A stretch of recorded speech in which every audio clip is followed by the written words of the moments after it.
finally tonight, a sporting event with the ability to change people's lives began in Melbourne today.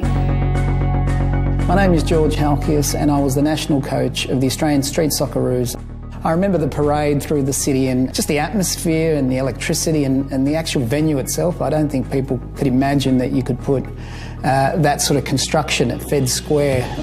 And the players called it a coliseum because they just felt like everybody was on top of them and they were performing.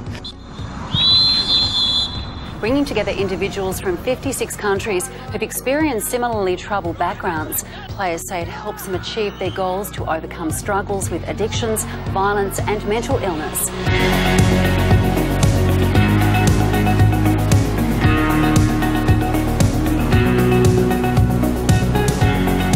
I remember when we were first creating the bid to bring the Homeless World Cup to Melbourne. It was perhaps a far-fetched idea, but we were welcomed with open arms. We had probably almost 1,000 volunteers. Happened to meet one of the volunteers. Turns out that I married her a couple of years later, so Federation Square itself has had a very sentimental meaning to me. The event put the Big Issue on the map. Our vision became reality, and the legacy of this great event was that we would then run the community street soccer program as a national program all across the country. 2 hours a week they come to their training programs and they get the football, the mentoring, the exercise. So the players that go there just love it. It's their community, it's their family.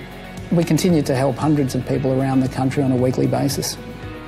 And to this day, when I go around and people ask me what I do for a living, if I mention the Homeless World Cup, it's amazing when people say I was a volunteer there, or, you know, it sort of reminds me of the magnitude of that event. This is where street football drives hope for a very important issue, which is global homelessness. And with the messages comes some exhilarating football during the week in Melbourne. It was a proud moment for me to be involved in it from day one. Proud of also my community and my city that had made such an effort and were so community-minded. It was sad to see it end, but it was something they'll never forget.